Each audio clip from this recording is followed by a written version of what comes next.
देवतुल्य भाइयों, माँ शक्ति, आज स्वाध्याय चिंतन का हमारा क्रमांक है 323 और आज हमारे बीच में आदरणीय एन.के. नैब साहब जो retired additional commissioner income tax हैं, कानपुर से हैं और आपका जो विषय है वो है संतुलित जीवन कैसे जिए, पार्ट 12। इससे पूर्व भी 11 पार्ट ले चुके हैं। अब हम आदरणीय नैब साहब से निवेदन करते हैं अपना उद्घोष जारी रखें। आदरणीय नैब साहब। बहुत बहुत धन्यवाद अरविंद जी, आपने ये सोपान को चला रहे हैं, इस कार्यक्रम को चला रहे हैं, इस पे ये आपकी भूरी भूरी प्रशंसा की जानी चाहिए और जितनी भी प्रशंसा करें वो बहुत कम है। और साथ में जुड़े हुए सभी विद्वान लोगों की प्रशंसा करनी चाहिए जो इतने लंबे समय से इस कार्यक्रम के साथ जुड़े हैं और इससे कुछ ना कुछ लाभ अवश्य ले रहे हैं। तो आज ये उद्बोधन को प्रारंभ करने से पहले माँ गायत्री का श्लोक का उनके मंत्र का उच्चारण करते हैं। ओम भूर्भुवः स्वः तत्सवितुर्वरेण्यं भर्गो देवस्य धीमहि धियो यो नः प्रचोदयात्। जय मां, मेरी वाणी में शक्ति देना। कितनी शक्ति प्राप्त होती है माँ के नाम लेने से ही, और मन में कितनी आत्मविश्वास आ जाता है। जैसे मैं हर उद्बोधन में कहता हूं कि हमको शुरुआत करनी चाहिए कि हम हैं क्या, हम कौन हैं। आज सब लोग बैठे एक दूसरे की बात सुन रहे हैं, कहाँ से आए, कैसे आए, कहाँ जाना है, इसके विषय में निरंतर चिंतन करते रहना चाहिए। चिंतन अवश्य करिए, मनन करते रहिए, कहीं ना कहीं तो मन लेके जाएगा, कहीं ना कहीं तो पहुंचाएगा, कोई ना कोई तो समाधान निकालेगा ही। और जब हम इस तरह के चिंतन करेंगे, इस तरह के मनन करते रहेंगे, तो हमने कोई कथा पढ़ी, कोई पुस्तक पढ़ी, कोई पुराण पढ़े, कोई गीता का पाठ किया, पूजा की या नहीं की, लेकिन अगर हम स्वस्थ चिंतन करते रहेंगे, स्वस्थ मन से बातों को करते रहेंगे, स्वस्थ चीजें सोचते रहेंगे, स्वस्थ आचरण के साथ रहेंगे, स्वस्थ मनहा स्थिति के लोगों के साथ वार्ताएं करते रहेंगे, तो निश्चित रूप से आप समझ लीजिए कि हम दिन भर मेडिटेशन कर रहे हैं, हम दिन भर गीता का पाठ कर रहे हैं, दिन भर हम पुराणों के विषय में बात कर रहे हैं। इस मनन को, इस चिंतन से अगर हम लगे रहेंगे तो ये बिल्कुल मायने नहीं रखता कि हमने गीता का पाठ करना शुरू कर दिया है या बंद कर दिया है। ये तो फिर अपने आप ही चीजें साथ में होनी शुरू हो जाएंगी, वो सब बाई प्रोडक्ट्स होती चली जाएंगी। जैसे पिछले अभी थोड़ी देर पहले बात हुई थी कि जब मैं किसी श्रोता का प्रश्न था कि जब मैं गीता का पाठ काफी दिनों से बंद कर दिया तो मन बड़ा चंचल हो गया है और एकदम शैतानी प्रवृत्तियां आ गई हैं या जंगली भाव आ गया है। तो उसके लिए मैंने इस पर काफी मनन किया। उनकी बात को सुनने के बाद लगा क्या वाकई में ऐसा होता है, क्या वाकई में ऐसा होना चाहिए। अगर हमने पूजा करनी अगर 6 महीने के लिए, साल भर के लिए छोड़ दी, क्या हमारा मन ऐसा हो सकता? तो मुझे लगा नहीं हो सकता, ना होना चाहिए। ये मन की प्रवृत्ति नहीं है हमारे। इसमें मैं चलता हूँ कि सिविलाइजेशन किसे कहते हैं, सभ्यता किसे कहे, जंगलीपन क्या है, सभ्यता क्या है, वैश्विक प्रवृत्तियां क्या है। हमें जो पिशाच की प्रवृत्ति की बात की जाती है, हम लोग जंगली हो जाते, भयानक हो जाते, वो है क्या? सिविलाइजेशन क्या है? जब एक बार एक एंथ्रोपोलॉजिस्ट से, एंथ्रोपोलॉजी अपने एक सब्जेक्ट है मानव सभ्यता, उसके वैज्ञानिक से पूछा गया कि उन्होंने, एक स्टूडेंट ने पूछा कि सभ्यता का प्रारंभ किसको कहेंगे आप, कैसे मानेंगे कि सभ्यता का प्रारंभ हो गया? लोगों ने सोचा था कि, या जो स्टूडेंट सोचा था वो कहेंगे कि जब मनुष्य ने पहली बार मछली को पकड़ने का कांटा बनाया, या जानवर को मारने के लिए हंसिया बनाया, या पत्थर के औजार बनाने शुरू किए, पेड़ को काटने के लिए औजार शुरू किए, या मिट्टी के बर्तन बनाने शुरू किए, खाना पकाना शुरू किया, उसको कहेंगे। लेकिन उन्होंने कहा नहीं, सभ्यता ये नहीं, सभ्यता तब है जब आपकी जंघा की हड्डी टूट जाए। जब किसी जानवर की जंघा की हड्डी टूट जाए, उसके बावजूद भी वो जिंदा वापस हो जाए और ठीक हो जाए, ही इज टोटली हील्ड, तो उसको कहेंगे कि सिविलाइजेशन उसकी सोसाइटी में आ गया, उसके किंगडम में सिविलाइजेशन आ गया, सभ्यता आ गई। तो उससे जब इससे बारे में थोड़ा विस्तार से पूछा गया, उन्होंने कहा कि देखिए, जब एनिमल किंगडम में या जानवरों में जब किसी की थाई बोन टूट जाती, फीमर बोन टूट जाती है, तो वो चल नहीं सकता। वो चल नहीं सकता, जब चल नहीं सकता तो जंगल में वो अपना बचाव करने के लिए कहीं सिक्योरिटी की तरफ नहीं जा सकता, कहीं सुरक्षित स्थान पे नहीं जा सकता। उसको प्यास लगी तो पानी पीने के लिए नहीं सोच सकता, वो खाना अपने लिए नहीं कर सकता, वो कोई मौसम में हो रहे बदलावों पे अपने आप को बचा नहीं सकता। इसके विपरीत जो दूसरे जंगली जानवर हैं, उनके लिए तो वो एक मीट का टुकड़ा बन जाता है, मांस का टुकड़ा बन जाता है, जिस इजी प्रे जिसे कहा जाए, बहुत आसान सा शिकार जिसे कहा जाए, और वो उसको खा जाते हैं। लेकिन और क्योंकि फीमर बोन को टूटने के बाद उसको हील होने में, उसको जुड़ने में वक्त लगता है, कि उस पूरे शरीर का बोझ उस पर रहता है।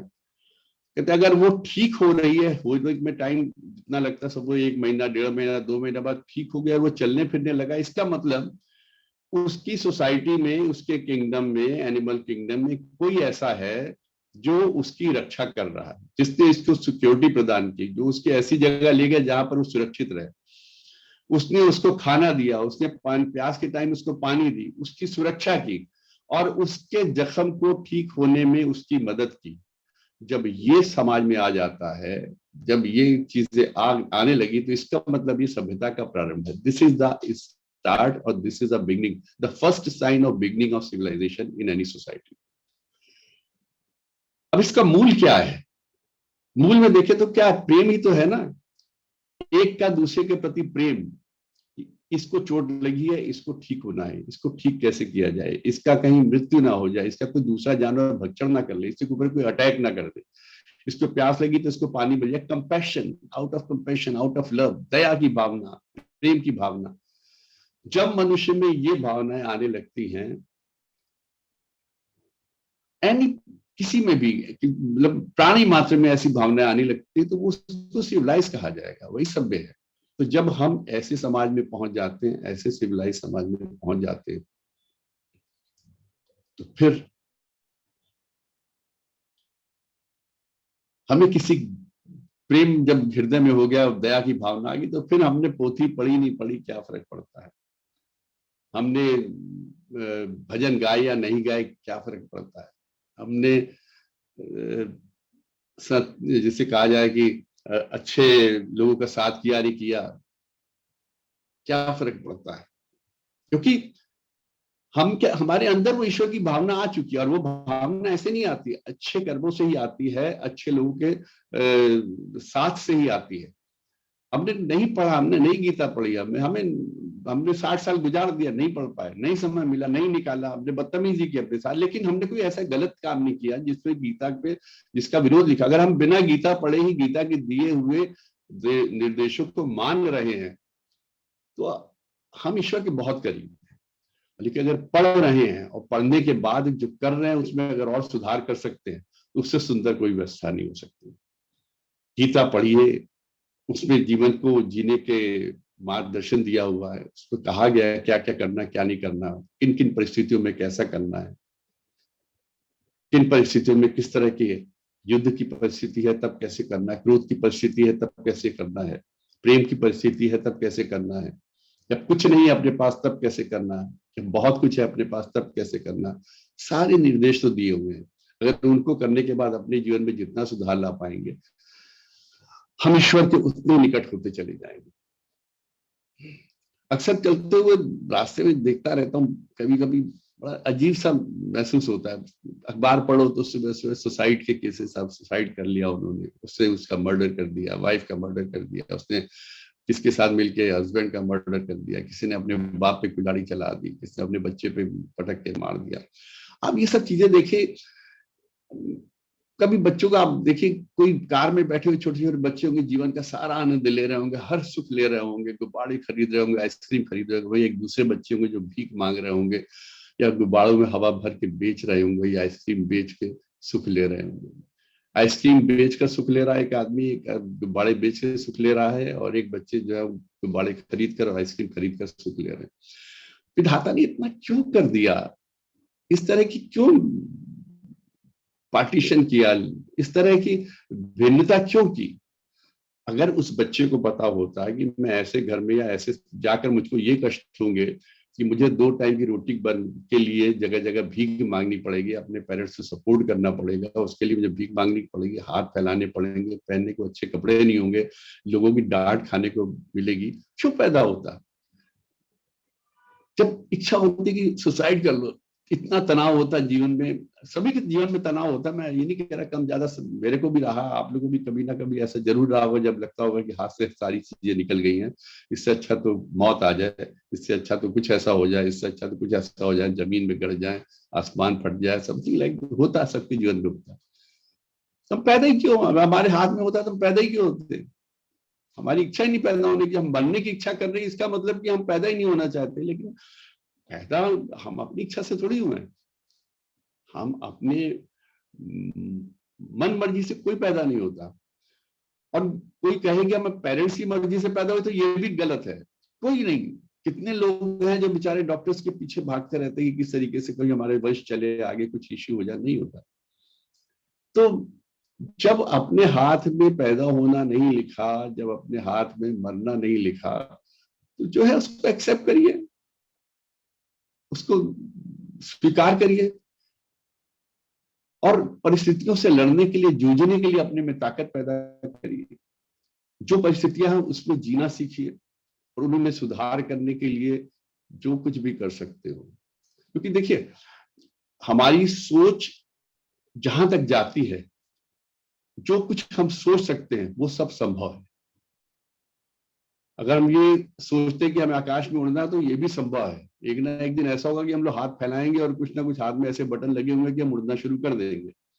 हवाई जहाज ने तो उड़ना शुरू कर ही दिया ना, हमने ऊपर जाना तो शुरू कर ही दिया, हवा में तैरना शुरू कर दिया, पानी के अंदर डीप उसमें जाना तो शुरू कर दिया ना। जहां जहां हमारे विचार जा सकते थे, जहां जहां हम सोच सकते थे, वो सब तो होना शुरू हो ही गया ना। तो जहां तक हमारी सोच जाती है, जहां तक हमारे विचार जाते हैं, वो सब संभव है, वो सब हो सकता है। और करना किसने है?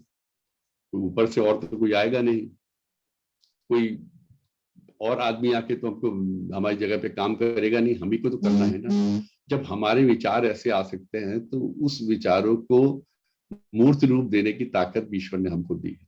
हमारे भी तो 2 हाथ है, 2 पैर है, मस्तिष्क है, दिमाग है, सोच है, विचार है, ताकत है, बुद्धि है, सब कुछ है। बस उसका सदुपयोग करना है, उसका सही रास्ते पे ले जाना है। कैसे ले जाएं, क्या करें? यहां पर आता है अनुशासन। ट्रेन हमेशा 2 पटरियों पे चलती है, दोनों पटरियों के बीच समान दूरी होती है। ट्रेन यहाँ अपने देश के कन्याकुमारी से लेके कश्मीर तक चलती है, लेकिन चलेगी 2 पटरियों के ऊपर ही। जरा सी विचलित हुई नहीं कि डिरेल हो गई। उसका मूवमेंट है, पूरा देश का भ्रमण करेगी ट्रेनें, एक डिब्बा एक कोने से दूसरे कोने तक जाएगा, लेकिन रहेगा वो अपनी पटरियों पे। पटरियों से उतरा नहीं कि गया नहीं। तो वो 2 पटरियां ही तो उसका डिसिप्लिन है, वही तो उसका अनुशासन है। हमको अपने जीवन में भी वही अनुशासन लाना है। हमें कन्याकुमारी से लेके केरला तक के आखिरी कोने तक, वहां से लेकर कश्मीर तक की यात्रा करनी है।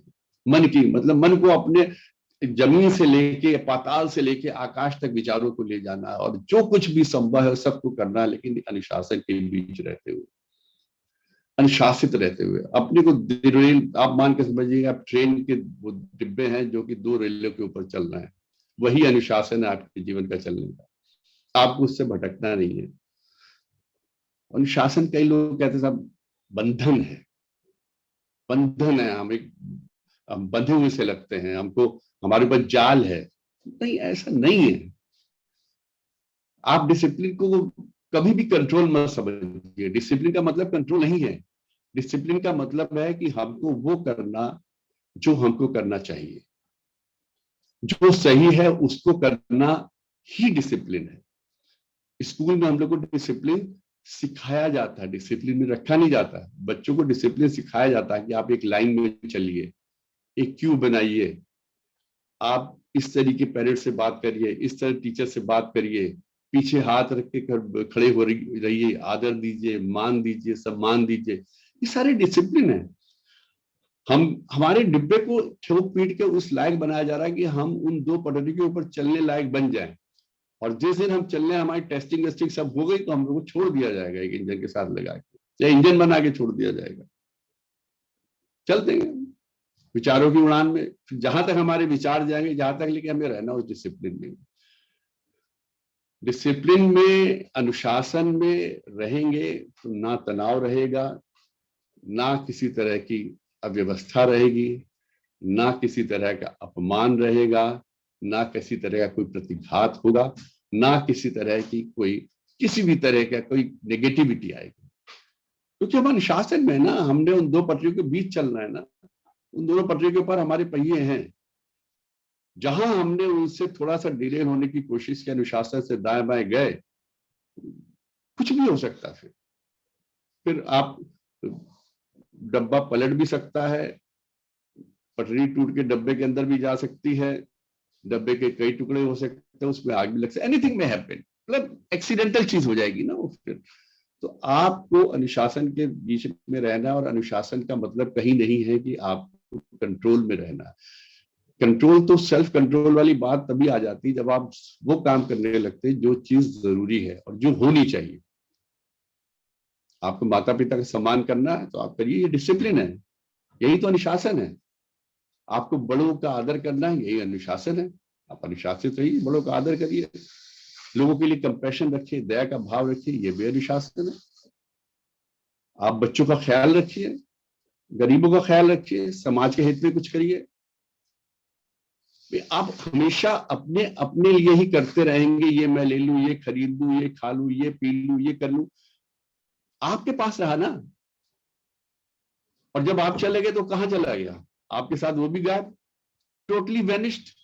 आप समाप्त, आपके साथ आपका नाम समाप्त, आपकी पर्सनालिटी समाप्त, आपके साथ किए हुए जो कार्य जो आपने सिर्फ अपने लिए करते रहे वो भी समाप्त हो गए।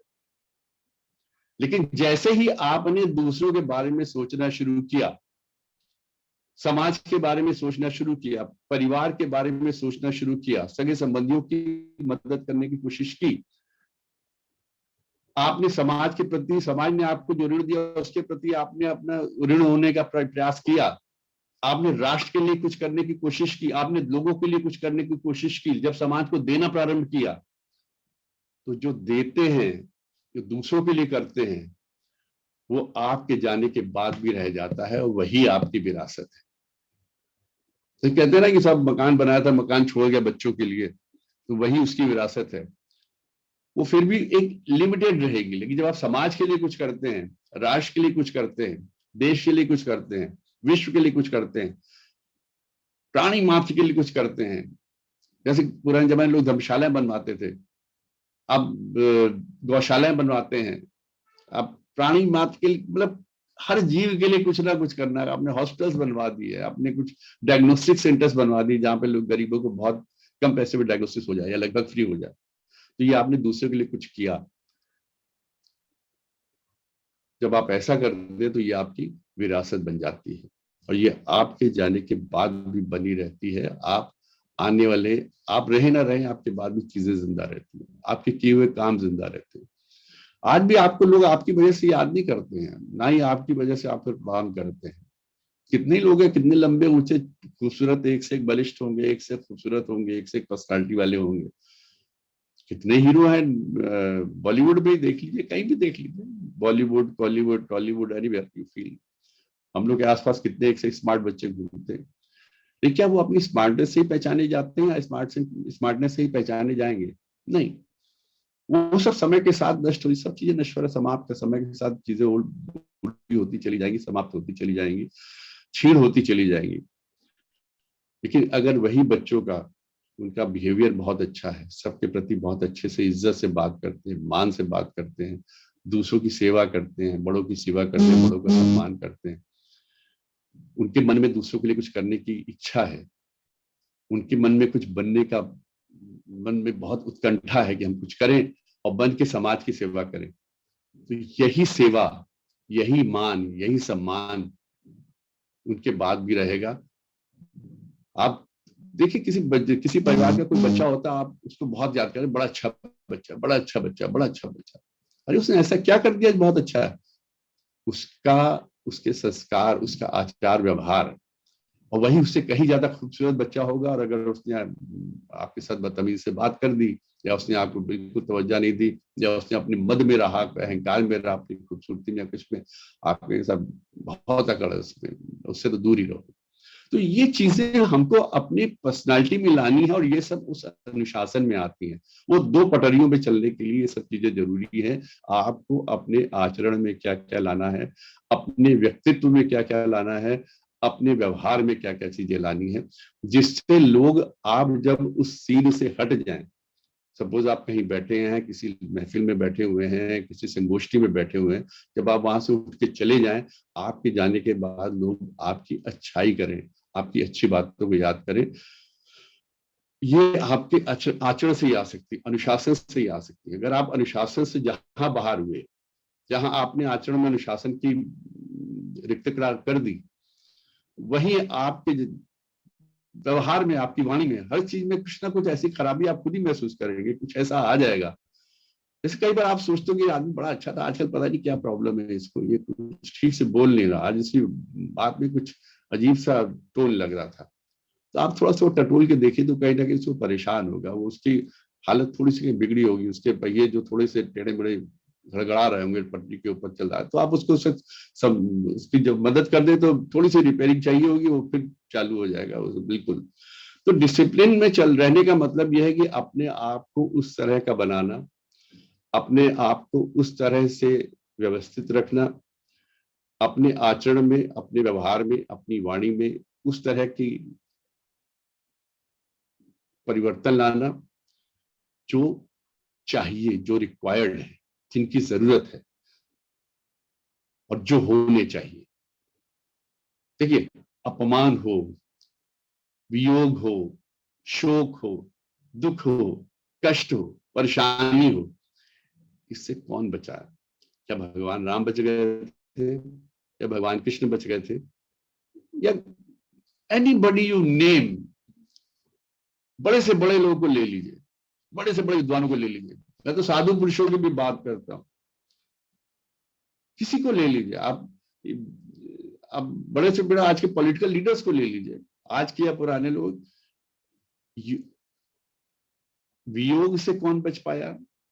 वियोग का मतलब कि अपने परिजन से बिछोड़, मृत्यु की वजह से हो या किसी अन्य वजह से हो, शोक, घर में मृत्यु हो जाए किसी की, या और किसी तरह का शोक हो, हानि से, परेशानी से, अकस्मात कोई बात हो जाए, अगले क्षण में एकदम से ऐसी कोई बात सुनने को मिल जाए, इससे कोई बच पाया है क्या?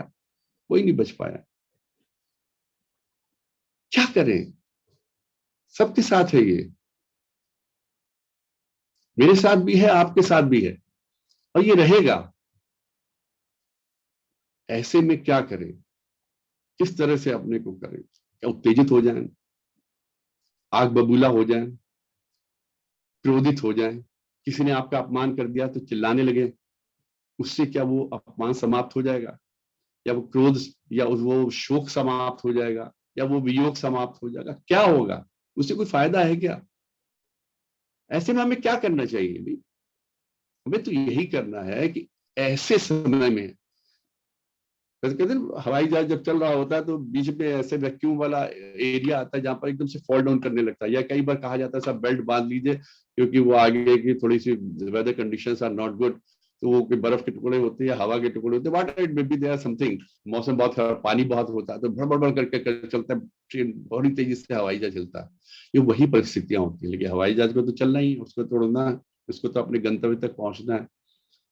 आप उस टाइम अपने में, वो कहा जाता है ना, आप सीट बेल्ट बांध लीजिए, आप भी जीवन में अपने की सीट बेल्ट बांध लीजिए। सीट बेल्ट होती है उससे आपको उत्तेजना में चिल्लाना नहीं है, आपको क्रोध नहीं करना है, आप मौन की सीट बेल्ट बांध लीजिए। चेहरे पे मुस्कुराहट की सीट बेल्ट पहन लीजिए, मुस्कुराइए, मौन रहिए और सोचिए इस इतनी बड़ी बाधा से हम कैसे पार पाएं, किस तरह से करें और कुछ ऐसा करें कि मेरे परिवार को जो इसके साथ आघात लग रहा है उसको, उनको मुझे देखकर कुछ ना कुछ संबल हो, वो मेरे को देखकर और ज्यादा विचलित ना हो जाए। ये बड़ी विशिष्ट परिस्थितियां होती हैं, बहुत विशिष्ट परिस्थितियां होती हैं। और ऐसे में, ऐसी परिस्थितियों में स्वयं पे नियंत्रण रखना बड़ा मुश्किल होता है, बहुत मुश्किल होता है। ये कष्ट सबने झेले हैं। परिवार में किसी ने कुछ कष्ट ना देखा हो, वियोग ना देखा हो, शोक ना देखा हो, किसी मृत्यु ना देखी हो, तो हो ही नहीं सकता। लेकिन उनसे किस तरह पार पाना, किस तरह से अपने आप को संभाल के रखना, यही अनुशासन है। अपने आप को किस तरह अनुशासित रखें, अपने को डिरेल नहीं होने दें। इस वक्त आपको विशेष, जैसे कहा जाता है ना, सब आगे ट्रेन में पटरियों पे पानी भरा हुआ है या आगे पटरियां थोड़ी सी वीक हैं, उस तरह थोड़ा संभाल के लिखा होता है, इस नंबर से इस नंबर तक के आपको संभाल के गाड़ी चलानी थी, तो वहां पे ड्राइवर उसकी स्पीड ट्रेन की स्लो कर देता है बहुत। जो 100 किलोमीटर की स्पीड से ट्रेन चलने वाली मुश्किल से 10 किलोमीटर 5 किलोमीटर की स्पीड चलती है, उस एरिया को जब पार कर जाते फिर वो अपनी मस्ती से चलने लगती है, फिर वो अपनी स्पीड से चलने लगती है। तो उन विशेष परिस्थितियों में जो ब्रेक लगाए जाते हैं वो जरूरी है। ब्रेक होता आपको अपने आवेग पे ब्रेक लगाना, अपने क्रोध पे ब्रेक लगाना, अपनी उत्तेजना पे ब्रेक लगाना। मुंह से ऐसे उस वक्त शब्द ना निकल जाएं जो कहने योग्य नहीं है। अपने हाथों से कोई ऐसा काम ना कर दें जो करने योग्य नहीं है। गुस्से में, उत्तेजना में, परेशानी में, खींच कर, वहां पर आपको एकदम इमरजेंसी ब्रेक जिसे कहते हैं ना, वहां लगाना। वो भी अनुशासन है। जैसे किसी ने पूछा ना कि साहब आपको गाड़ी में या कार में या साइकिल में, व्हाट्सएप में भी ब्रेक क्यों होते हैं, सवाल पूछा गया। किसी ने कहा साहब ताकि जो गाड़ी जो है नियंत्रण में रहे, किसी ने कहा साहब धीरे चलाएं, किसी ने कहा साहब एक्सीडेंट ना हो जाए उसके लिए रोक लें। तो नहीं नहीं, ब्रेक का काम ये नहीं है कि एक्सीडेंट ना हो, ब्रेक का काम ये नहीं है कि आप गाड़ी धीरे चलाएं या नियंत्रण में नहीं। ब्रेक सिर्फ इसलिए होते ताकि आप गाड़ी की गति बढ़ा सकें। आपको जब जगह मिल जाए आप उसकी गति बढ़ाएं और जहां आपको लगे कि यहाँ आपको स्लो होना, उस वक्त उसको रोक सके, अपनी गति को रोक सके। अब धीरे धीरे चलते रहेंगे तो पैर, तब भी तो जहां रोकना आपको पैर से रोकना ही पड़ेगा, ब्रेक लगाना ही पड़ेगा ना। तो धीरे धीरे चलने से गाड़ी क्या पैसेंजर की स्पीड से चल रही है, टेम्पो की स्पीड से चल रही है, आपको तो अगर मर्सिडीज की स्पीड से चलानी है तो जब तक ब्रेक नहीं होगी तो आप स्पीड कैसे लोगे। आप स्पीड लो, आप स्पीड से तेजी से गाड़ी चला सके, इसलिए ब्रेक होते हैं। ताकि जब जरूरत हो तब गाड़ी को ब्रेक लगा के उस बाधा से पार करके फिर आगे, फिर तेजी से चलने लगे, ताकि जब जरूरत हो गति की उसको कंट्रोल कर ले। उस गति को कंट्रोल करने के लिए ही ब्रेक होती है। तो आपको भी ऐसी परिस्थितियों में ब्रेक लगानी। गाड़ी की बढ़िया चल रही है, सब स्कूल चल रहा है, घर में सब खुश हैं, शाम को आते हैं तो बच्चे चहचहाते मिलते हैं, अपनी हाय पापा, हाय अंकल, हाय नाना नानी, ये सब जो भी होता है बड़ा अच्छा लगता है। दिन भर दुकान में अच्छी कमाई है, प्रोफेशन में है तो अच्छे क्लाइंट्स आ गए हैं, बढ़िया बैंक बैलेंस है, अच्छा घर है, खूब बढ़िया बत्ती आ रही है, अच्छे प्रोग्राम आ रहे हैं, everything is good. Suddenly something happens, एक फोन कॉल आ जाता है, सब कुछ पड़ा रह जाता है। वैसे में अब आपने देख लिया कि सामने एकदम से कोई खतरा है तो ब्रेक लगाना है। अपने अपने जो मन की भावनाएं हैं उन पे ब्रेक लगाना है, अपने आवेग पे ब्रेक लगाना है, उत्तेजना पे ब्रेक लगाना, अपने क्रोध पे ब्रेक लगाना, और कोशिश करनी है ना मुंह से ऐसे शब्द निकले, ना हाथों से ऐसा कोई कर्म हो, ना हमारी वाणी की कोई ऐसी तीक्ष्णता हो जो किसी के हृदय को बेध जाए, परेशान कर जाए, जो कि बाद में हम चुकाएं। क्योंकि बीज अगर हमने एक बार बो दिया ना, फल तो हम ही को भोगने हैं। आपने एक बार किसी से कुछ कह दिया तो उसका जो भी प्रतिफल होगा वो तो आपको करना है। और आपको बीज की ताकत का पता होना चाहिए। यहाँ पर जितने लोग उपस्थित हैं सब जानते होंगे, बीज एक होता है, उसके कितने फल होते हैं, कितने पौधे बनते हैं, कितने पेड़ बनते हैं, कोई नहीं जानता। कितनी आपने एक बीज कहीं एक कोने में फेंक दिया, वो कितने फल कितने पौधे बन के आपको चारों तरफ से घेर के परेशान करेंगे, आप नहीं समझ सकते, आप उसकी कल्पना नहीं कर सकते। किन किन कोनों से कैसी कैसी सी परिस्थितियां आपको आके लपेटेंगे, क्योंकि कोई भी आदमी आप किसी को मीठी वाणी बात करें, अच्छे से बात करेंगे, वो भी आपको सम्मान देकर चला जाएगा। लेकिन अगर आपने किसी के साथ अपमानजनक बातें कर दी, किसी का अपमान कर दिया, तो विश्वास करिए वो मतलब साधु पुरुष ही होगा जो वापस नहीं लौटेगा, अदरवाइज वो ब्याज सहित वापस लौटाने के लिए हमेशा तैयार रहता है, वो भी अवसर की खोज में रहता है। आप अपने आप को अच्छा बनाइए और कोशिश कीजिए सामने वाला भी अच्छा हो, अपने आप ही हो जाएगा। ये अनुशासन की बात कर रहा था मैं, अपने आप पे अनुशासन रखना। अनुशासन में ही आता है कि आप चीजों को, लोगों में अच्छाइयां देखें। देखिए बुराइयां तो सब में है, मेरे में भी है, आप में भी होंगी, नहीं है तो होनी चाहिए। क्यों नहीं है? तो बैलेंस तो सब में, मैं बैलेंस लाइफ में ऊपर बोल रहा हूँ, तो बैलेंस होने के लिए अच्छाई है तो बुराई तो होनी चाहिए, कुछ ना कुछ तो कमी होंगी, कुछ ना कुछ तो गलतियां की होंगी, या आगे कर देंगे। तो नियंत्रण तो होता नहीं हमेशा हर चीज पे। तो हर मनुष्य में अच्छाइयां भी होती हैं, बुराइयां भी होती हैं, मेरे में भी है। और जब हम दूसरे की बुराई की ओर इंगित करते हैं, एक उंगली दिखाते हैं, तो याद रखिए कि 4 उंगलियां हमारी तरफ है। ये बड़ा कॉमन सा इडियम है कि 4 बुराइयां हम में भी हैं, इसमें कोई विशिष्टता नहीं है, कोई विशेष बात मैं नहीं कह रहा। बात जब मैं कहने जा रहा हूं कि अगर उसमें बुराई है तो कुछ अच्छाइयां भी तो होंगी, हम उसको क्यों नहीं देखते हैं? हम उसे बुराई क्यों देखते हैं? हम मक्खी की तरह गंदगी पे क्यों बैठ रहे हैं? हम सुंदर पुष्प पे बैठने की कोशिश करें ना। देखिए हर आदमी को प्रशंसा चाहिए होती है। सामने वाले के अंदर अगर 4 बुराइयां हैं, अगर उसके अंदर 10 अच्छाइयां हैं, आप उन अच्छाइयों की प्रशंसा करिए। मैं आपको विश्वास के साथ कह सकता हूँ, वो 10 अच्छाइयां उसकी 10 से 12 होंगी, 12 से 14 होंगी, और उसकी जो कमियां होंगी 4 की 2 रह जाएंगी, 1 रह जाएगी। हो सकता है कमियां धीरे धीरे समाप्त हो जाए। और अगर आपने उसकी तरफ उंगली करके उसकी 4 बुराइयों को ही गिनाया, तो फिर उसकी जो 10 अच्छाइयों को कहेगा मैंने इसके साथ इतने अच्छे काम कर दिए, इसको वो तो समझ में आए नहीं, मेरे से ये 2 या 4 गलतियां क्या हो गई, ये तो मेरे पीछे ही पड़ गया, अब मैं इसको बताता हूँ।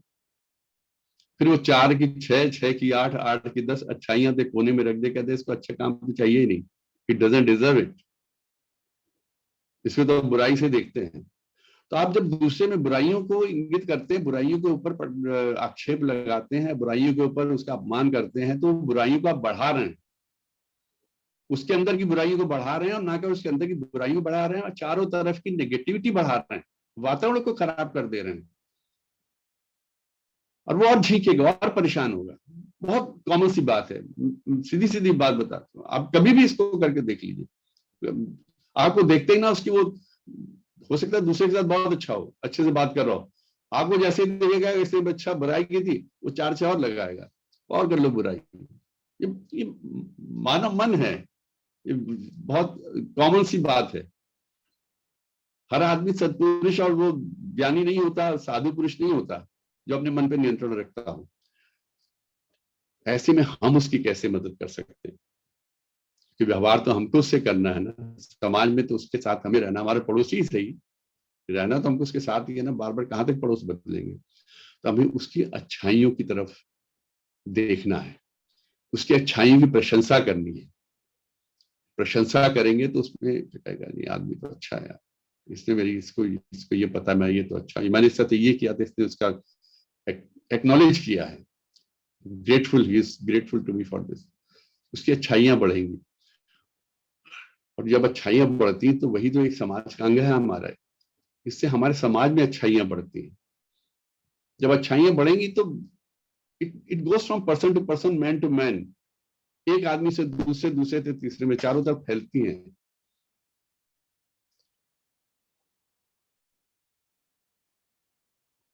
और देखिए जब हम दूसरों की मदद करते हैं या दूसरों की अच्छाइयों को बढ़ाते हैं, दूसरे की प्रशंसा करते हैं, प्रशंसा करेंगे तो उसमें उत्साहवर्धन होता है। बच्चों की प्रशंसा करिए, उनकी अच्छाइयों प्रशंसा, उनमें भी उत्साहवर्धन होता है, वो भी और तेजी से काम करना शुरू करते हैं। उनमें भी, उनको भी बहुत लगता है कि हाँ हमको और अच्छा काम करना चाहिए, और अच्छा काम। कभी हमने घर में भी देख लीजिए बच्चों को थोड़ा सा, अरे वाह बेटा तुमने बड़े अच्छे मार्क्स लेके आए, कोई बात नहीं, बहुत बढ़िया, अगली बार और करना, और तेजी से मेहनत करता है, जाके टेबल पे बैठ जाएगा अपनी कॉपी किताब लेके। जब आप उत्साहवर्धन करते हैं तो आप अच्छे आचरण, अच्छे चरित्र का निर्माण करते हैं, उत्साही चरित्र का निर्माण करते हैं। आपके चारों तरफ उत्साह दिखाई देता है।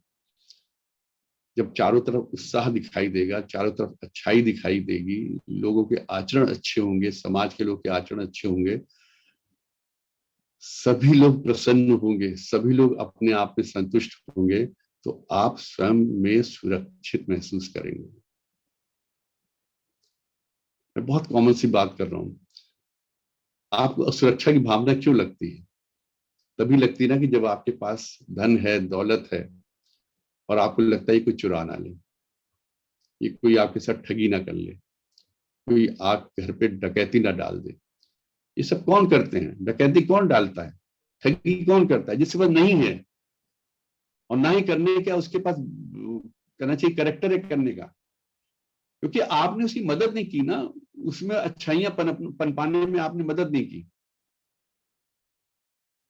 अगर उसने कभी कुछ अच्छा करने की कोशिश की तो आपने उसका उत्साहवर्धन नहीं किया, तो उसमें वो जो पॉजिटिविटी जो आनी शुरू हुई थी खत्म हो गई, सिर्फ नेगेटिविटी है। घर तो चलाना उसको भी, अपना पेट तो भरना उसको, कपड़े पहनने हैं, शौक है उसके, क्या करेगा? और ये साइबर क्राइम होना, ये सब होना, ये सब क्यों बढ़ता जा रहा? हैव एंड हैव नॉट्स के बीच में बहुत ज्यादा डिफरेंस होते चले जाना, और हम लोग जो कुछ है सब मेरा मेरा मेरा, मैं ही समेट के रखूं, मेरे पास ही रहे। जब तक हम अपने आसपास के वातावरण को अच्छा नहीं बनाएंगे, आसपास के लोगों में विश्वास की भावना नहीं होगी, आसपास के लोगों में आत्मविश्वास नहीं आएगा, तो हम में भी सुरक्षा नहीं आ सकती, हम में भी सुरक्षा की भावना नहीं आ सकती। हम हमेशा डरे रहेंगे, कोई चुरा ना ले, कोई हमको धोखा ना दे दे, कोई हमारे साथ डकैती ना कर दे, कोई ये ना कर दे, कोई वो ना कर दे। तो जब हम दूसरों की प्रशंसा करते हैं, दूसरों का सावर्धन करते हैं, दूसरों का सम्मान करते हैं, दूसरों की अच्छाइयों को इंगित करते हुए उनको उनकी प्रशंसा में दो चार शब्द कह देते हैं, तो आप मानिए कि हम अच्छे समाज का निर्माण कर रहे होते हैं। वाणी तो है हमारी, ये भी डिसिप्लिन का एक हिस्सा है।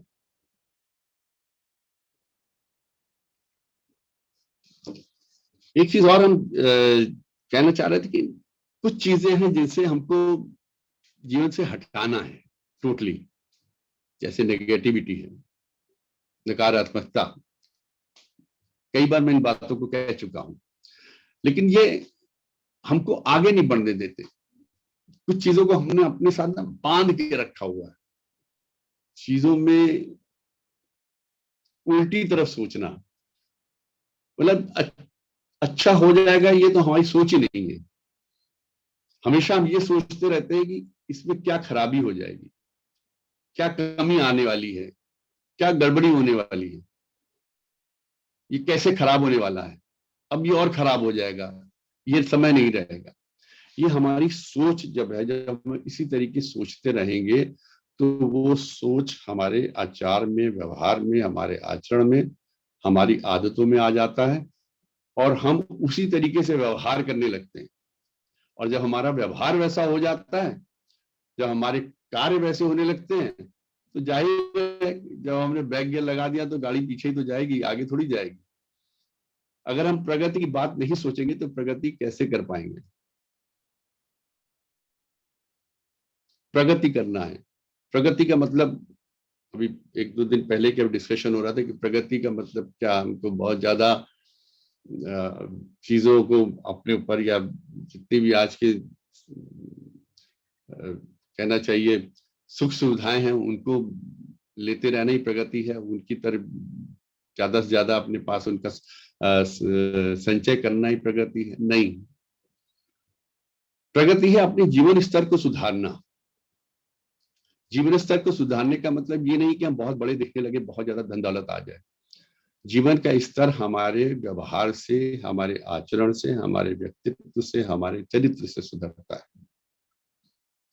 और इस बात से भी सुधरता है कि हम दूसरों के लिए कितने उपयोगी बन सकते हैं, दूसरों की कितनी सहायता कर सकते हैं। ये भी हमारे जीवन के स्तर को उठाता है। अगर कोई एडवोकेट है, उसका स्तर तब और ऊंचा उठता चला जाता है जब क्लाइंट को लगता है कि ये मेरी मदद करेगा, मुझे केस जितवा देगा, मुझे न्याय दिला देगा, उसको उस पर आप पे विश्वास होने लगता है। ये तरक्की है आपके प्रोफेशन में।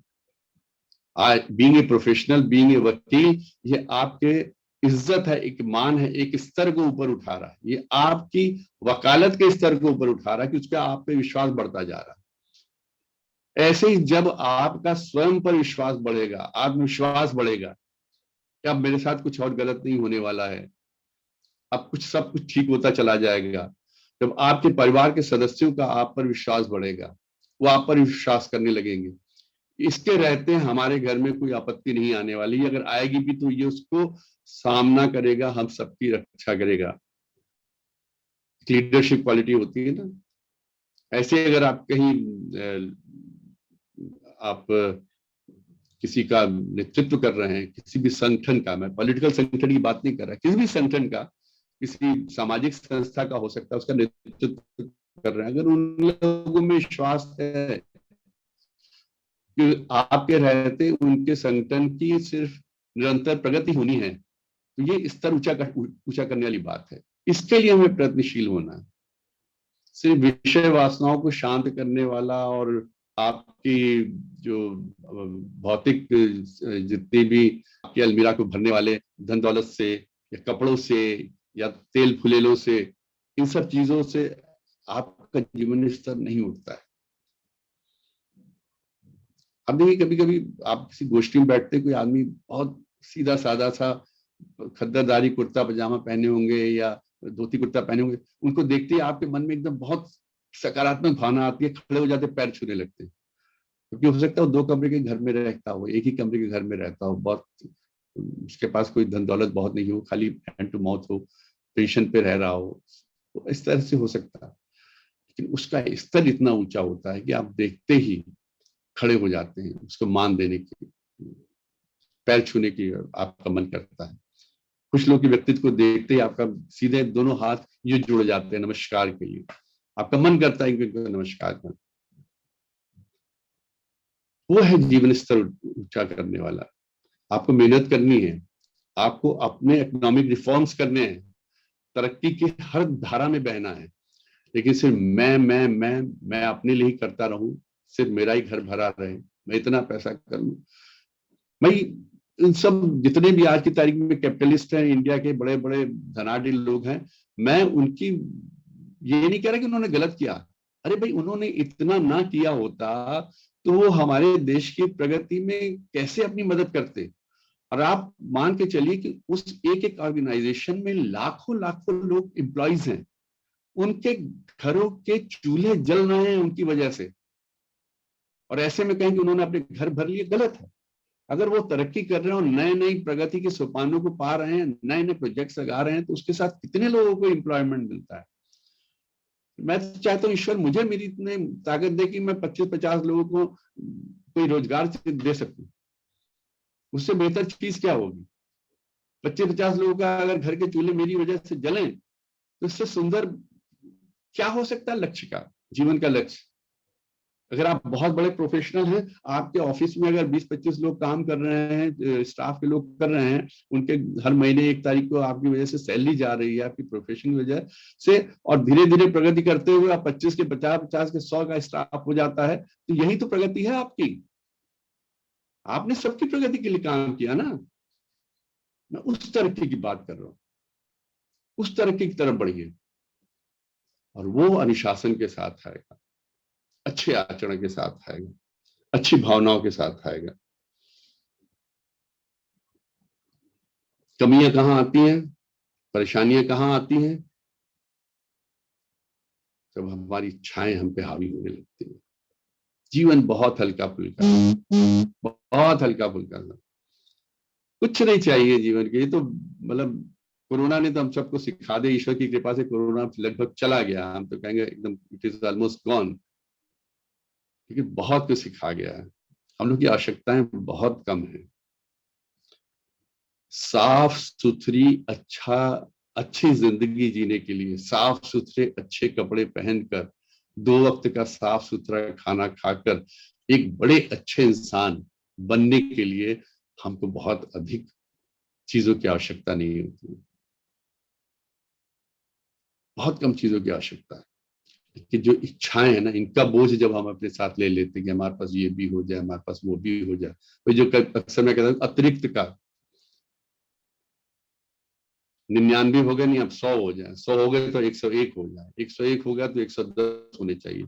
हम अपनी काउंटिंग बढ़ाते चले जाते हैं। जैसे बच्चों का आ जाता है ना 1 से 10 तक सीखो, तो 10 तक सीख लेते, कहते हैं अच्छा 11 से लेके 15 तक सीखो, वो सीखते हैं, फिर कहते हैं 20 तक सीखो, फिर 20 से कहते हैं अच्छा तुमने अब बढ़िया सीख लिया, अब सीधे 50 तक सीखो, 50 से उसको 100 ले जाते हैं, और जब 100 तक से सीख लेता है तो 100 से ऊपर चलते हैं, फिर कहते हैं अच्छा अब तो पहाड़े सीखो। अब 1 2 3 से काम नहीं चले, 2 दूना 4, 4 दूनी 8, 8 दूनी 16, अब इस गति से बढ़ो, फिर 3 का पहाड़ा सिखाएंगे, 4 का पहाड़ा सिखाएंगे। तो जब ये हमारी इच्छाओं के साथ इस तरह की संख्याएं लग जाती हैं कि हमको इस तरीके से सिर्फ अपने लिए अपने लिए अपने लिए जोड़ना है, तो वो इच्छाएं बोझ बनने लगती हैं और जो अतिरिक्त के चक्कर में रह जाते हैं। और अतिरिक्त क्यों होता है? जब हम कंपेयर करते हैं दूसरों के साथ, साहब XYZ के पास तो इतना है, मेरे पास ये नहीं है, मुझे उसके बराबर होना है, उसके बराबर वो वाली गाड़ी चाहिए, मुझे ऑडी चाहिए। चलो भाई, ईश्वर ने कृपा की, आपने ऑडी भी ले ली, लेकिन पहुंचाएगी तो वैसे ही, बल्कि उसमें कहीं स्क्रैच लग गया, रास्ते में किससे टकरा गई तो ज्यादा बड़ा दुख लगेगा। अगर मतलब छोटी सी आपकी 5 लाख की गाड़ी है, उसमें कहीं टकरा गई, उसका जो स्क्रैच है उसका दुख 5 लाख का होगा। लेकिन अगर 35 लाख या 40 लाख की गाड़ी पे स्क्रैच लगा तो 40 लाख का दुख होगा, तो हृदय पे आघात ज्यादा लगेगा, हार्ट के अटैक के चांसेस ज्यादा होंगे। तो आप अपनी इच्छाओं को जितना सीमित रखेंगे, जितना सिंपल रखेंगे, अगर उनमें कभी किसी तरह का कोई आघात भी होता है, कहीं कोई परेशानी भी होती है, तो वो भी उतनी हल्की फुल्की रहेगी, बड़े आराम से झेल जाएंगे। तो जब दूसरों के साथ कंपेयर करने लगते हैं और उसमें अतिरिक्त, आपने एक के साथ कंपेयर किया, उसकी बराबरी कर लिया, ऑडी कर ली, अब यार उस दूसरे के पास तो BMW या 95 लाख की गाड़ी, मजा आ जाता सब जब बैठते हैं उसमें, ठीक है, उसमें लग लिया। अब जब तक वो BMW ले नहीं गई, वो दिमाग में वही चीज घूमती रही, हमें BMW चाहिए, BMW चाहिए, BMW चाहिए। आपने सारे अपने अच्छे काम करने एक तरफ छोड़ दिए, अब ना परिवार के बारे में सोच रहे हैं, ना बच्चों के बारे में सोच रहे हैं, ना अपने काम के बारे में सोच रहे हैं, ना पूजा पाठ के बारे में सोच रहे हैं, ना कसरत के बारे में सोच रहे हैं, हमको BMW चाहिए। BMW भी आ गई, उसकी भी सैर हो गई। अब उससे मुझे मर्सिडीज चाहिए, वो जो सितारा आगे रहता है ना बोनट के ऊपर, वो एक होना चाहिए। और घर में देखिए 4 बच्चे हैं तो कम से कम 4 गाड़ियां तो होनी चाहिए, और फिर बहू आ गई तो 5वीं भी होनी चाहिए। तो ये जो अतिरिक्त है और कंपैरिजन है और इच्छाएं हैं, ये तो कभी मरने वाली नहीं, कभी नहीं मरेंगे। इनको नियंत्रण करना है, इन पर नियंत्रण करके ही जिया जा सकता है, और वही डिसिप्लिन है। वही 2 पटरी पे चलने वाली, जो मैंने शुरुआत में बात की थी ना, अपने डिब्बे को, आप ट्रेन को अपनी 2 पटरियों पर रख के चलाइए। आप कन्याकुमारी से कश्मीर तक की यात्रा सुगमता से कर सकते हैं अगर आपने अपने पे नियंत्रण रखा और आपकी जिंदगी का डिब्बा उन 2 पटरियों पे सीधे सीधे चलता रहा। आपने जहां दाएं बाएं करने की कोशिश की, थोड़ा सा उछाले, 2 4 मारे, तो कभी भी डिरेलमेंट हो सकता है। अपने पे नियंत्रण रखिए, अपने विचारों पे नियंत्रण रखिए, अपने आचार व्यवहार पे नियंत्रण रखिए, अपनी उत्तेजनाओं पे नियंत्रण रखिए, अपने क्रोध पे नियंत्रण रखिए। बड़ा मुश्किल है, लेकिन कठिन भी नहीं है, असंभव नहीं है, और ये चीजें प्रैक्टिस से आती हैं। शुरुआत कर दीजिए, आज से शुरुआत कर दीजिए, अभी से शुरुआत कर दीजिए, इसी पल से शुरुआत कर दीजिए। पहला काम कर दीजिए कि मैं जो बोल रहा हूं उस पर गुस्सा मत करिएगा, पता नहीं इससे क्या कह दिया, ये कैसा हो सकता है, क्या कोई ऐसा कर सकता है। जहां आपके अंदर ये विचार समाप्त हो जाएगा कि जो कह रहा है ऐसा नहीं हो सकता, वहीं से आपका नियंत्रण शुरू हो जाएगा। आप ये सोचना शुरू कर दीजिए जो ये कह रहा है सही बात कह रहा है, ऐसा किया जा सकता है, क्रोध पे नियंत्रण किया जा सकता है, और हमको करना है। अपनी उत्तेजनाओं पे नियंत्रण करना है। उत्तेजना में आके हमको कोई काम नहीं करना है। जब भी महसूस हो कि मैं किसका खोपड़ा फोड़ दूं, किस पे ईंटा उठा के मार दूं, बस वहीं पर आप चुपचाप कमरे में चले जाइए, चुपचाप मौन होके बैठ जाइए, और सोचिए कि आपने ऐसा क्यों सोचा, ये विचार भी आप में क्यों आया, दोबारा ये विचार नहीं आना चाहिए। यही शुरुआत होगी। और मुस्कुराइए अपने ऊपर, कभी कभी हंसी भी आती है। मतलब आपको विश्वास दिला, मैं तो आई गेट थ्रिल्ड, अभी आप बात करें तो मुझे थ्रिल हो महसूस हो रहा है कि कई बार मैं बैठे बैठे ऐसे विचारों को, पुराने मैंने कब कहाँ क्या कहा, किसको ऐसा को कह दिया, उसको ये मेरे को नहीं कहना चाहिए, और उससे मैं हंसने लगता हूँ कि मैं उस वक्त किस स्टेट ऑफ माइंड में था जो मैंने उसको ऐसा कहा।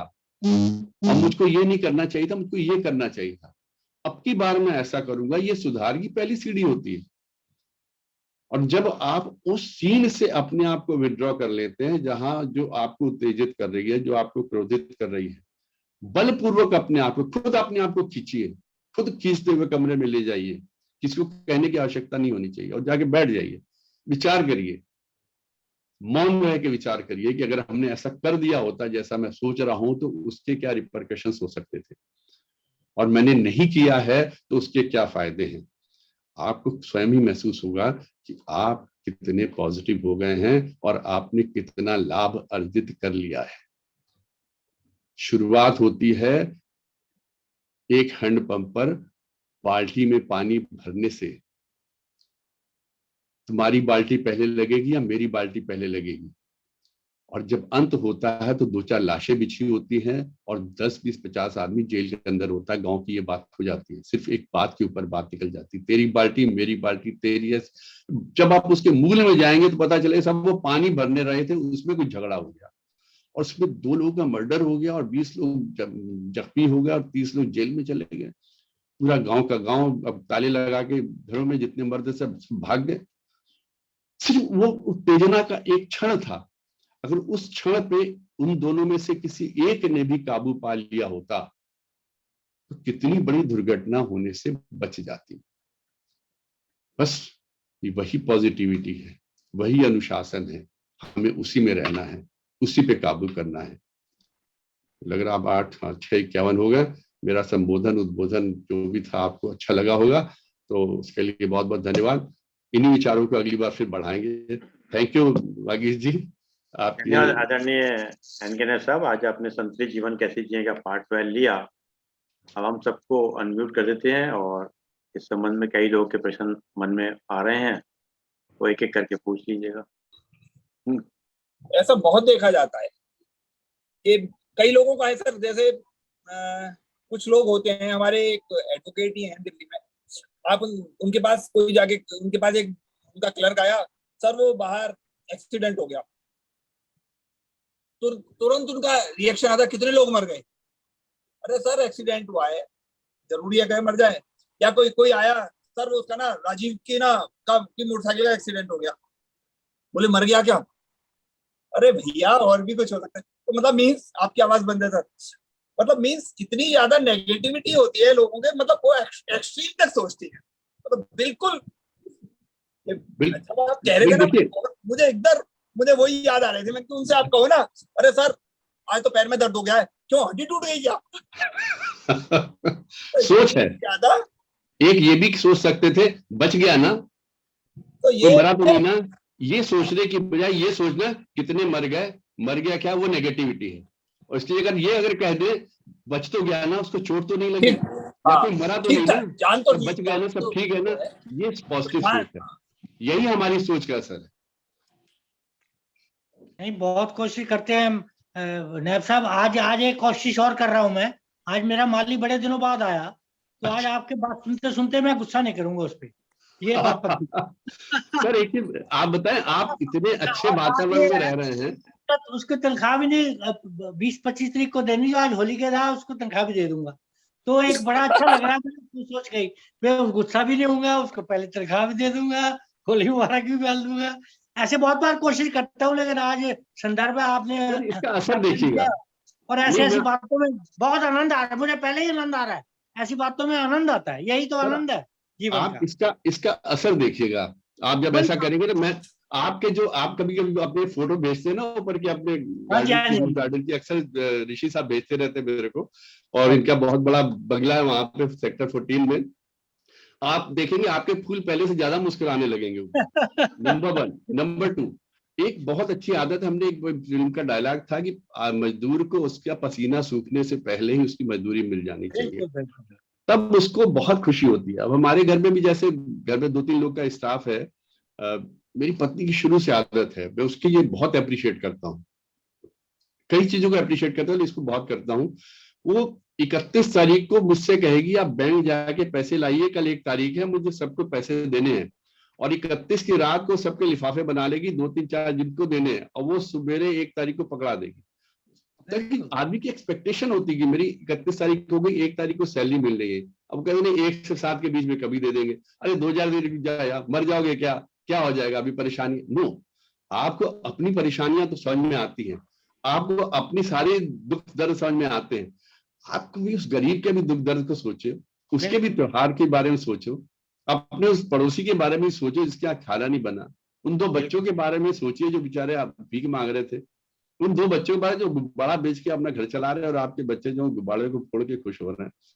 कभी कभी एटलीस्ट जो आपके चारों तरफ का, आप पूरे संसार को नहीं सुधार सकते, और ना ही हमको इसके लिए भेजा गया, हम कितना कर सकते हैं अपनी लिमिट्स में रहते हुए, अपनी सीमाओं के अंदर रहते हुए, जितना कर सकते हैं ऋषि साहब, हम लोग को जरूर करना चाहिए, जरूर करना चाहिए। और किसी कोई जिज्ञासा हो इस संबंध में, या कोई और दृष्टांत? नहीं तो मैं 2 दृष्टांत छोटे छोटे मैं ही सुना देता हूँ। स्वागत स्वागत। जैसे अभी नैब साहब कह रहे थे, बड़ी हर चीज बड़ी प्रैक्टिकल और बल्कि जीवन में उतारी भी है। तो एक छोटी सी ऐसी घटना है, मुझे मिस्टर त्रिपाठी साहब से, अब तो डेथ हो गई उनकी, और कानपुर में बहुत लंबे टाइम तक पोस्टिंग था। तो एक बार मैं उनके पास बैठा था, तो उनके पास गिलास रखा हुआ था, मतलब वो घटना बता रहा हूँ जिस घटना ने मुझे बहुत प्रभावित किया। तो मुझसे बोले, अरविंद देख, इस गिलास के अंदर रुमाल डाल दे। उस रुमाल का पानी जितना सोखना था गिलास में ले लिया, उसके बाद उसको मग्गे में, बाल्टी में, नदी में, नाले में, समुद्र में डाल दे। एक्सेस ऑफ वाटर का एहसास हो रहा है, बाकी बेसिक नीड तो कंप्लीट हो गई। अब आपने जो ये कहा था अभी कि हमारी जो बेसिक नीड्स है, तो उसमें जब हम कोई चीज ओडी या किसी चीज की कल्पना करते हैं, तो फिर फोकस कहीं ना कहीं हमारा बिखर जाता है, हम लोग खो जाते हैं। जैसे अक्सर एक बात बड़ी अच्छी है कि हर व्यक्ति को अपनी लाइफ के 4 फोल्डर रखने चाहिए। पहला फोल्डर अपना परिवार का हो, दूसरा फोल्डर कमाने का हो, तीसरा फोल्डर समाज का हो, चौथा फोल्डर अपने स्वास्थ्य का हो। इसमें एक बैलेंसिंग करनी चाहिए। कभी कभी हम क्या करते हैं कि किसी एक फोल्डर पर ज्यादा काम करते हैं, तो किसी को नेग्लेक्ट कर देते हैं, क्योंकि जीवन के अंदर जो आपने अपने रखा, बैलेंसिंग बहुत जरूरी कहीं ना कहीं चीजों के अंदर। और एक छोटी सी घटना और याद आ रही है मुझे। एक बार ऊँट और एक गधे में अच्छी खासी दोस्ती थी। एक नाला आया और ऊँट जो है नाले को पार कर गया। गधे से बोला, आजा मेरे पास आजा। गधा थोड़ा सा इंटेलिजेंट था, बोला, सर आप सही कह रहे हो कि आजा, आपके पेट भर पानी है, पर मेरे तो सर से उतर जाएगा। तो हमें कई बार अपनी हकीकत को भी हमेशा ध्यान में रखना चाहिए। जैसे सही कह रहे हैं, first of all you deserve then desire, but we don't deserve but we desire. नहीं, ये छोटी छोटी बातें इतनी हैं। आप जैसे ऋषि साहब ने बात कही है, लेकिन ऋषि साहब को मैं एक बात और कहूंगा कि जब आप उसको दे, माली को पैसे दे या जो भी उसको होली का इनाम दे, सैलरी दे, कर्ता का भाव मन से हटा दीजिएगा। एग्जैक्टली। बिल्कुल बिल्कुल। जहाँ आपके मन में आया कि मैं इसके लिए कर रहा हूँ, ये रिस्पॉन्ड करे मेरे को, मेरे पैर छुए, तो हमारी वही हैसियत ही क्या अरे इंसान नहीं की है। ऋषि साहब, मैं प्लीज इसको सबके लिए, आपके लिए नहीं कह रहा, जहाँ हमारे में कर्ता का भाव आ जाता है ना, वहां बिल्कुल हमारा ठीक है। कृत्य समाप्त हो जाता है। बिल्कुल अब सही कह रहे हैं। इस बिल्कुल। स्पीच में आने से पहले, जूम मीटिंग में आने से 10 मिनट पहले की बात है, हमारे कारपेंटर लगा हुआ, तो वो उसने कहा कि अच्छा भैया हम जा रहे हैं, कल होली, कल नहीं आएंगे, परसों आएंगे। वो जाके लिफ्ट की तरफ पहुंचे, मैंने वाइफ से एकदम कहा, मैं कहा यार कल होली है, इसको तुमने कुछ दिया नहीं? कहते हाँ बुलाइए उसको, कुछ गुजिया दे दो। मैं कहा गुजिया वजिया मत दो, 800 रुपए 1200 रुपए पर डे का आदमी, तो गुजिया तुम्हारे, मैंने कहा उसको कुछ रुपए दो और साथ में गुलाल का पैकेट दो। यानी बिलीव कि वो जा रहा था, उसको उसके पैकेट गुलाल के 2 पकड़ाए और थोड़ा सा उसको कैश उसके हाथ में 5,500 जो भी दिया वाटेड में भी, वो फिर लौट के आया और सबके पैर छुके गया। मैंने कहा यार इसके लिए थोड़ी क्या तुम जाओ अपने, लेके कहता उसका भाव देखिए, पहले से बाहर से बाय बाय करके जा रहा था, और जहां उसको लगा कि इन्होंने मुझे अपना समझा है, परिवार का समझा है, परिवार का समझ के हमको होली की शुभकामनाएं दी है, उसका विचार, उसका आचरण, उसका व्यवहार सब बिल्कुल बदल गया। और हमको ये बिल्कुल एक्सपेक्टेड नहीं था कि वो अंदर आएगा, क्योंकि मेरे मन में कहीं वो कर्ता का भाव नहीं था कि मैं इसके लिए कर रहा हूँ। मैंने वाइफ को बोल दिया, अंदर आने लगा कमरे की तरह कि मुझे कोई डिस्टर्ब नहीं करना, मैं जूम मीटिंग की तरफ जा रहा हूँ। और but he came all the way immediately and did it. वो उसका रिस्पॉन्स था, उसके रिफ्लेक्सेस थे, हमने उसको अच्छा बनाने की कोशिश, वो खुद ही बहुत अच्छा लड़का है। But we somehow try to, मतलब ये मैं नहीं कह रहा कि हम करते हैं ऐसा है हमको लेकिन दीज आर द थिंग्स, छोटी छोटी चीजें जो हम दूसरों के लिए कर सकते हैं और हमको करनी चाहिए। और रेगुलर लाइफ में करने से ये चीजें इतनी हेल्पफुल होती है साहब, आपके अपने दिल दिमाग को इतनी शांति मिलती है, मजा आ जाता है। चलिए साहब, किसी की हो तो असाटी साहब से कहेंगे 2 शब्द धन्यवाद के लिए। जेपी असाटी साहब, साउंड बंद है आपकी। अब खुल गई ना? हाँ खुल गई, आप बोलिए साहब, 2 शब्द धन्यवाद के। 1 मिनट। नैब साहब को धन्यवाद इसलिए नहीं देंगे कि उनका उद्बोधन बहुत अच्छा रहा, बल्कि धन्यवाद इसलिए देंगे कि उन्होंने जीवन जीने की कला सीख ली है। उन्होंने यथार्थ को बारीकी से देखा है। देखा ही अकेला होता तो कोई बात नहीं थी, लेकिन अभी उन्होंने आखिरी उदाहरण जो दे दिया कारपेंटर का, उससे ये पता लगा कि उन्होंने आत्मसात भी किया है। और काय को ऑडी और काय को BMW, सादा जीवन उच्च विचार की जो बात कही है आपने, लोगों को ध्यान से सुनना चाहिए। ये सारा का सारा पूरा पाठ जो नैब साहब ने महीनों की मेहनत का एक लाइन में कह दिया कि कोरोना सब सिखा गया, कश्मीर से कन्याकुमारी तक हम सब कुछ। तो मैं निवेदन ये कर रहा था कि ऐसे लोग जिनके विचार शुभ्र हों, जिनके विचार शुभ हों, जिन्होंने आत्मसात किया हो, और वो अगर आदर्शों की बात करें, अपने जीवन में उतारें, तो फिर आप समझिए कि न केवल उसका जीवन, बल्कि सुनने वालों के, उनके साथ रहने वालों के जीवन में भी बहुत पॉजिटिविटी आएगी, बहुत सकारात्मकता आएगी। इन्हीं शब्दों के साथ हम एक बहुत अच्छे वक्ता ना होते हुए भी नैब साहब ने अच्छे वक्ताओं को भी नीचे कर दिया, क्योंकि वो सारी बातें कर दी जिसमें कोई अलंकार नहीं, जिसमें कोई वो नहीं, उतार चढ़ाव नहीं, कुछ नहीं, प्रभावित करने का कोई भाव नहीं। वो तो मुझे ऐसा लग रहा था कि जैसे मेरे पास में ही बैठे हो कमरे और ऐसी बात कर रहे हो। बस यही खूबी है बात करने की और लोगों को मोहने की। लोग खिंच के चले आते हैं, चिपक जाते हैं। बस इन्हीं शब्दों के साथ बहुत बहुत धन्यवाद देते हैं हम आपको। धन्यवाद आदरणीय जेपी असाटी साहब, धन्यवाद आदरणीय एनके नैब साहब, आपने समय निकाल कर हमको समय दिया। और जैसा कि एक विचार के साथ और फिर 3 बार ओम के साथ अपना करते हैं। आज का विचार है, सदा सुखी कौन जिसकी भगवान की कृपा पर भरोसा है। सदा सुखी कौन जिसको भगवान की कृपा भरोसा है और उनके न्याय पर विश्वास है। सदा सुखी कौन जिसको भगवान की कृपा भरोसा है और उनके न्याय विश्वास है, उसको संसार की कोई भी स्थिति विचलित नहीं कर सकती। उसको संसार की कोई भी स्थिति विचलित नहीं कर सकती। ईश्वर तो कर सकती, ईश्वर तो मेरे बिना भी ईश्वर है। ईश्वर तो मेरे बिना भी ईश्वर है, परंतु मैं ईश्वर के बिना कुछ भी नहीं। कुछ भी नहीं। ईश्वर तो मेरे बिना भी ईश्वर है, परंतु मैं ईश्वर के बिना कुछ भी नहीं। आइए हम 3 बार ओम का उच्चारण करते हैं। होली की उमंग रहेगी कल, और सब मैं चाहता हूँ सब प्रेम से रहे सब।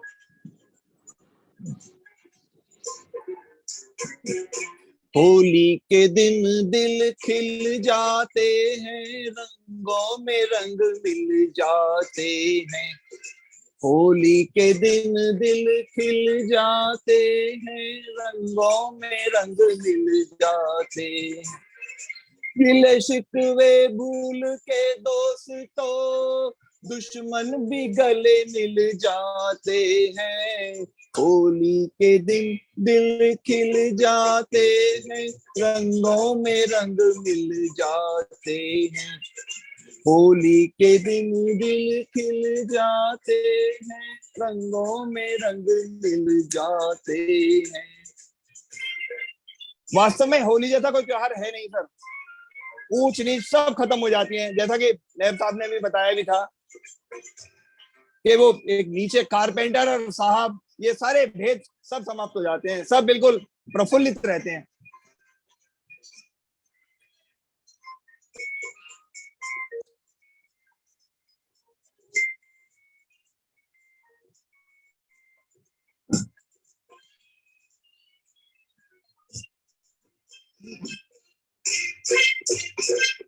गोरी तेरे रंग जैसा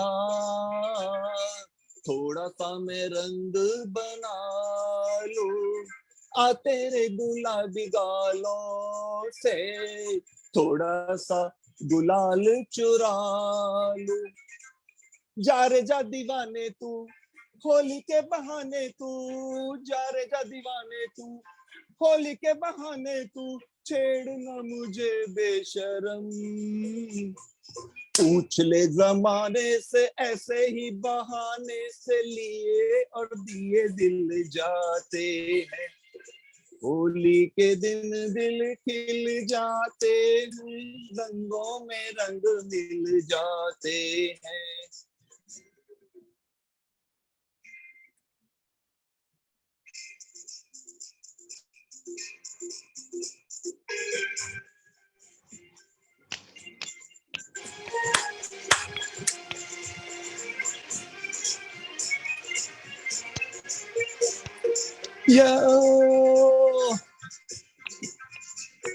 यही तेरी मर्जी है तो अच्छा चल मैं तू खुश हो ले, पास आके छूना ना मुझे,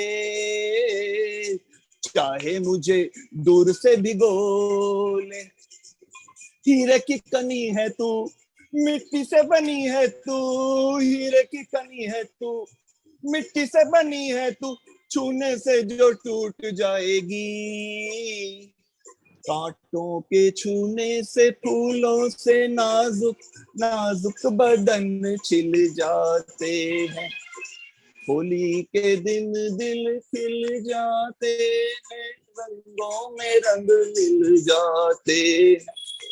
गिले शिकवे भूल के दोस्तों दुश्मन भी गले मिल जाते हैं। होली के दिन दिल खिल जाते हैं, संगों में रंग मिल जाते हैं।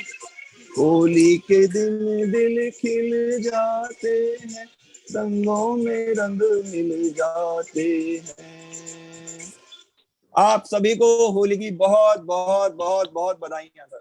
सभी को बहुत बढ़िया, बहुत बढ़िया। सभी को होली की बहुत बहुत बधाई। आइए 3 बार उनका उच्चारण करते हैं। सबको बहुत बहुत बधाई। होली बस सबकी बहुत शुभ हो।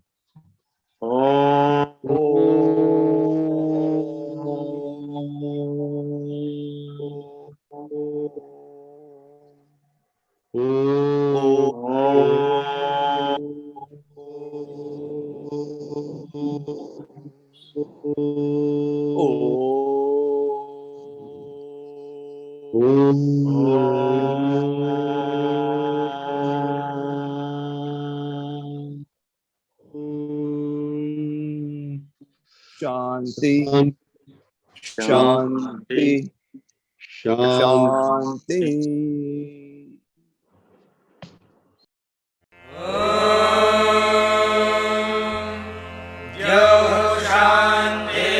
शांतिरन्तरिक्षं शान्तिः, पृथिवी शान्तिरापः शान्तिरोषधयः शान्तिः, वनस्पतयः शान्तिर्विश्वे देवाः शान्तिर्ब्रह्म शान्तिः, सर्वं शान्तिः शान्तिः।